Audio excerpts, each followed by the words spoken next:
Urgent. Beijing has floored Moscow and taken its last money. You have to see this. China is reaching a new level in its game against Putin. Germany is jumping in. The government is pouring weapons into the Ukrainian armed forces. This has never happened before. Russia is squinting nervously. A plane stolen right from under the dictator's nose. A MiG loaded with Kinzhals on its way out. The theft of the year, according to the enemy. The front line is almost 1,500 kilometers from the Ukrainian border. It's hard to believe. The Russians are trying to convince themselves it's just a dream. Ukrainian drones have turned the tide. Kyiv did what NATO couldn't. And all of this happened just now. Hello, I'm Darina Hutsakalo, and we're getting started. Urgent. Beijing is closing its doors to Moscow. Xi Jinping has finally blocked Putin. One of China's largest oil refineries has refused to purchase Russian oil. The Chinese oil refinery Yangchang Petroleum, which is supported by the provincial government, is avoiding participation in the tender for Russian oil supplies from December to mid-February. That's quite a painful blow to Putin. The money that was just about to come in has basically vanished. It seems that Russia's fate really is in China's hands. Estonian Foreign Minister Margus Tsahkna, after his visit to Beijing, revealed what is actually happening behind closed doors. China could quickly put an end to this war if it decided to do so. China is increasingly influencing Russia's politics.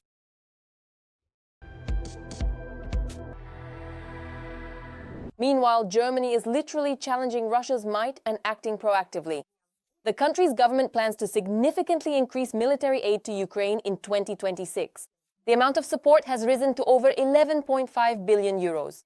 The ally is arming the Ukrainian armed forces to the teeth. Government sources stated that the additional funds are intended for artillery, drones, and armored vehicles, as well as for replacing 2 Patriot air defense systems. The madness in Russia has reached a sensational peak. In Moscow, they claimed that the main intelligence directorate allegedly planned to steal a MiG-31 with a Kinzhal missile. You have to hear this with your own ears.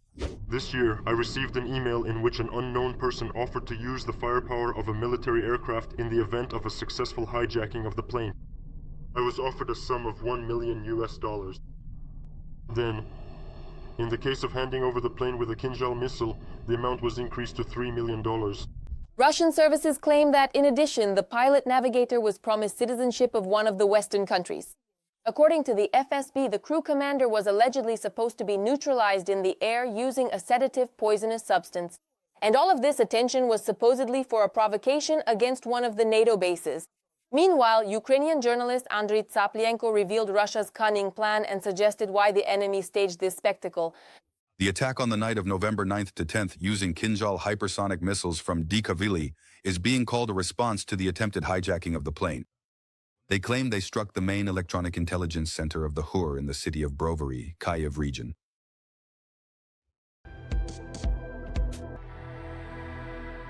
Meanwhile, 1,500 kilometers from Ukraine, in the city of Orsk, a real war has begun. The Russians are rejoicing, but only for now. It's starting! The war is starting! They're shooting them down! They're shooting them down! Drones are swarming in, and the locals can't even manage to film the show in the sky on their phones. A drone! Unbelievable!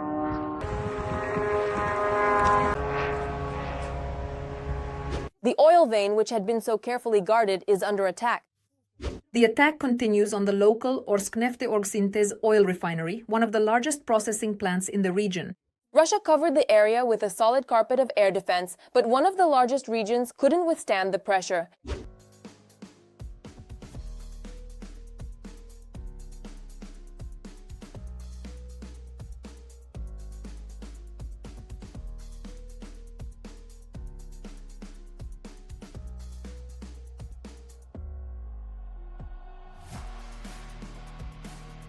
It should be noted that the Orsk oil refinery is a key link in supplying fuel to the Urals and the Volga region.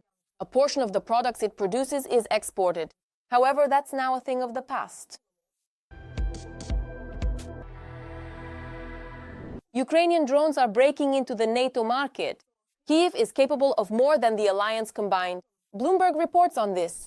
And it's not just about the number of drones, but also their variety.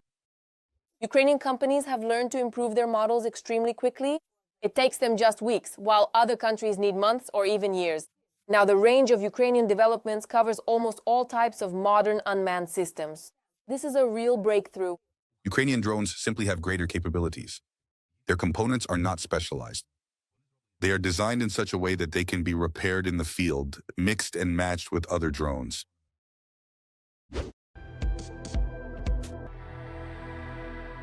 Shock and sensation. Ukrainian drones broke through to the very heart of the enemy and delivered a devastating blow to Russian oil refineries. A distance of over 2,000 kilometers is nothing for our drones. The Flamingo literally cuts through Russian territory while the ballistics pick up targets with incredible precision. Videos of the strikes instantly spread across the internet. The Russians are in panic. There isn't enough gasoline, the fuel crisis is spreading like a wild beast, engulfing one region after another. Every minute brings the final blow to the Kremlin's energy system closer. The world is watching as Ukraine puts an end to the energy war against Russia. You have to see this with your own eyes. The Ukrainian armed forces' attacks on Russian oil refineries are setting new records in both range and frequency. We are striking legitimate targets. Oil extraction and refining make up 90% of the Russian Ministry of Defense's budget. In other words, these are dirty oil rubles that the enemy uses to kill us. If we take September and October as the reporting year, that's 20 targets. Among them are 6 oil refineries, 2 oil terminals, and 3 oil depots. As of early November 2025, Ukraine had carried out 111 strikes on oil depots and refineries in Russia. For comparison, throughout all of 2024, there were 94 such incidents. As a result, Russia is facing massive problems with oil refining volumes as well as shortages of fuel and gasoline on the domestic market. A shortage of more than 20% in the domestic oil products market, the shutdown of 37% of oil refining capacities, as well as shortages of these oil products in 57 regions of the Russian Federation, and a ban on gasoline exports until the end of this year. Federal Highway M12, Moscow, Kazan. Toll, a confusing highway. Gas stations, one station every 150 kilometers. At every gas station, there are lines of cars stretching 1.5 to 2 kilometers just to fill up. I'll show you what this looks like now, and when it will be refueled in winter is anyone's guess. I counted 130 cars ahead of us. But it's not just about the quantity, it's also about the quality. The range of strikes on Russian oil refineries has almost doubled. If last year the farthest target was the Salavat oil refinery in Bashkortostan, about 1,300 kilometers from the Ukrainian border, on October 6, 2025, Ukrainian drones reached the Tyumen oil refinery, more than 2,000 kilometers from Ukraine.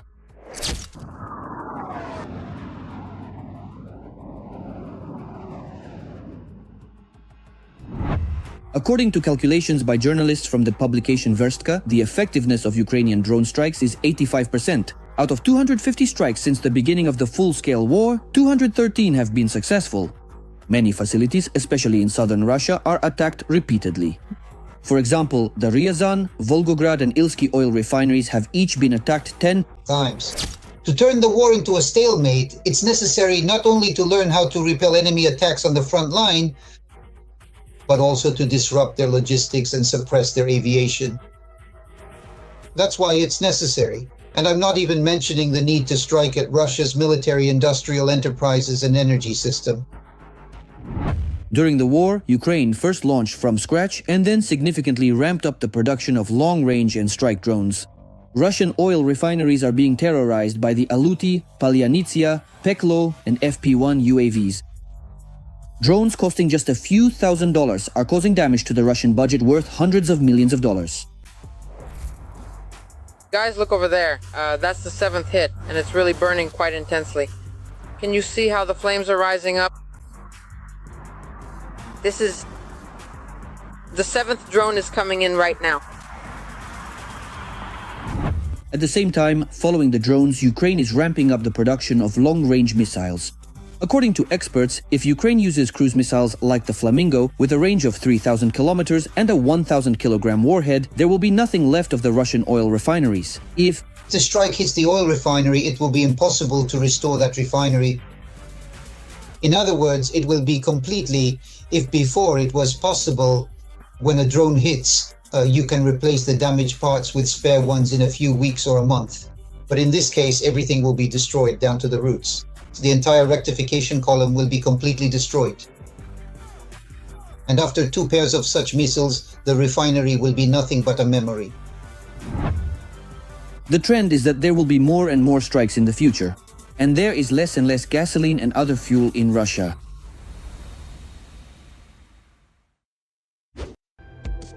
Every voice matters. Join our community, support independent journalism and help us bring you the truth from Ukraine. Become a member of Ukraine Today. Join us now. An incredible transformation of events. This time, the Balkans are decisively taking Ukraine's side. Columns of equipment are moving out from Zagreb and Kosovo, while Greece is preparing its fighter jets for powerful support. The Ukrainian sky will gain new strength, capable of turning the tide of the war and shifting the balance of power. From the shores of the Balkans to the front lines in Ukraine, a single signal resounds. This made Putin's ears ring. This could mark the beginning of a new era of Allied support. The details of this sensation are coming up in the report in just a moment. Recently, Ukraine received a new significant package of military aid from Croatia. Ukraine and Croatia have also agreed on joint production of weaponry. Ukraine's Minister of Defense Denis Shmyhal and Croatia's Minister of Defense Ivan Anušić signed a joint letter of intent to deepen defense industrial cooperation.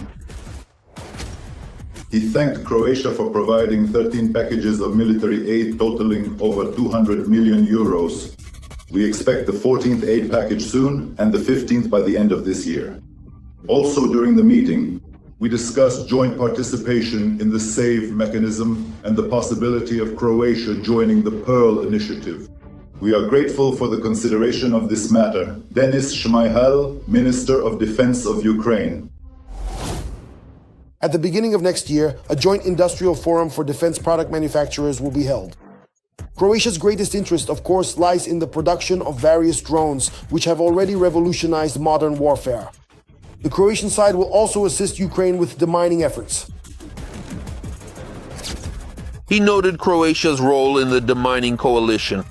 The experience of this friendly country is important for clearing our land.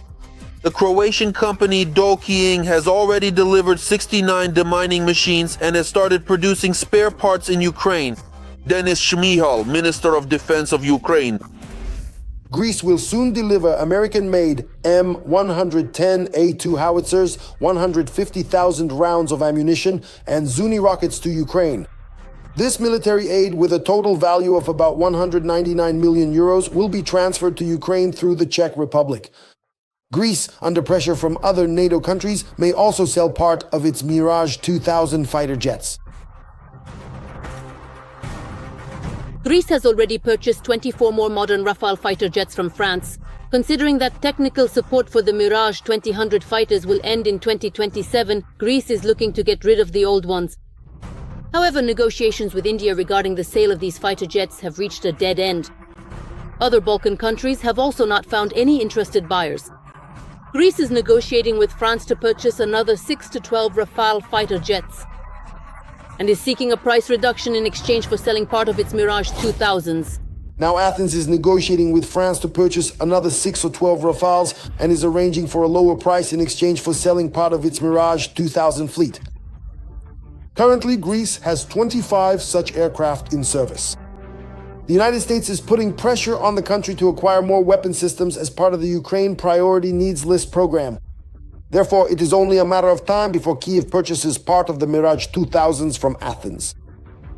Even the partially recognized Republic of Kosovo is helping Ukraine. Pristina has announced a new package of military aid for Ukraine. The Balkan country is ready to help as much as it can. The details of the aid are not being disclosed. It is known that it includes mortar shells of various calibers, including 120mm, 60mm, and 81mm, military trucks, armored vehicles, and tactical vehicles. We We are determined to support Ukraine in every way possible according to our circumstances and capabilities. Ejup Makedonci, Minister of Defense of Kosovo. The Minister of Defense of Kosovo posted a video on social media showing the Kosovo security forces and the British Army training Ukrainian soldiers.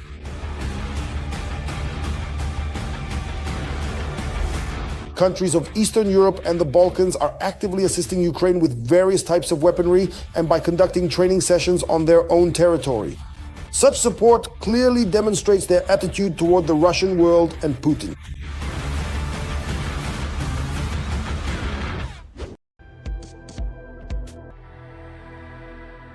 A sensational Kremlin secret that no one dared to speak about.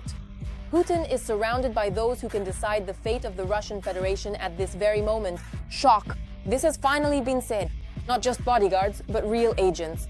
Who are they really working for? The curtain is slowly being lifted. However, the most interesting facts about those whom the dictator trusts the most are gradually coming to light. Don't miss the first details about this coming up next. They are always nearby. At summits, funerals, hockey games, and even in the sauna. Putin's bodyguards are not just security. It's an entire parallel universe where the main purpose in life has become preserving the body of the aging dictator. They stand like statues, scanning the crowd, seemingly without blinking. And if anyone gets too close, they instantly form a human shield. In foreign social networks, a video is going viral where Putin's bodyguard looks like a Terminator. His gaze as if... There are countless videos about Putin's security online. But who are all these people and why are they trusted more than any minister? In the 90s, St. Petersburg's deputy mayor Putin didn't have state security, so a private bodyguard, Roman Seprov, a former celebrity bodyguard, was by his side. Here, within the walls of the Kremlin, the history of our country has been made for centuries. There he is, Roman Seprov, in the center of the frame, standing right next to Ksenia Sobchak and Alexander Morzenbaum during Putin's inauguration. Cheprov became not just a bodyguard, but a mediator between the future president and the criminal world. Through him, contracts for casinos and flows of illicit cash passed. So the beginnings of Putin's security service were, let's say, rather creative. The head of the security agency often carried out all sorts of delicate assignments. For example, it is believed that Seprov acted as an intermediary in communications between Putin and the St. Petersburg criminal bosses. When Putin became president, the myth of an eternal threat became part of the cult. Officially, there were supposedly 5 assassination attempts on him. Snipers, Arabs, Chechen militants, a lineup of enemies to suit the mood. And the more threats there are, the more security he gets. 5 assassination attempts, that's what I was told.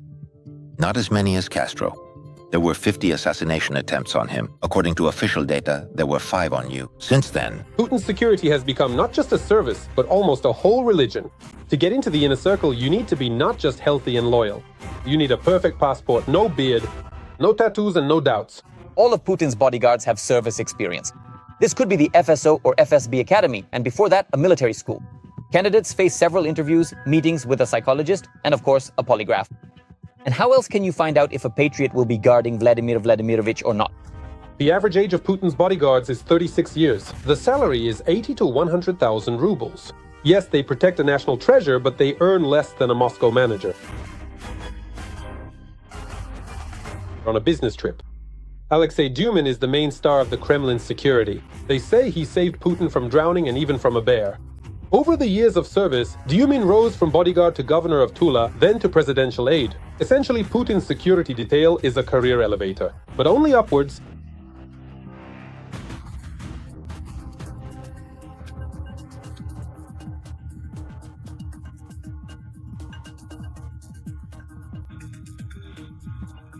So Misha and I looked each other in the eyes, he stepped back a little, I opened the door and emptied the whole magazine of my pistol at his feet. Even Putin's cooks are FSO officers. They don't just grill meat, they also shoot at the firing range. Every product is checked as if it were a nuclear button. Before Putin himself tries a dish, his security tries it first. All my cooks are employees of the Federal Protective Service. They are military people. They hold different ranks. I don't have any other cooks. Today, Putin travels in an armored train equipped with a hammam, a gym, and special communications. And everywhere he goes, a suitcase follows him. Inside, there isn't paper or a laptop. There are the president's biomaterials. Putin's security feeds him, protects him, and adores him.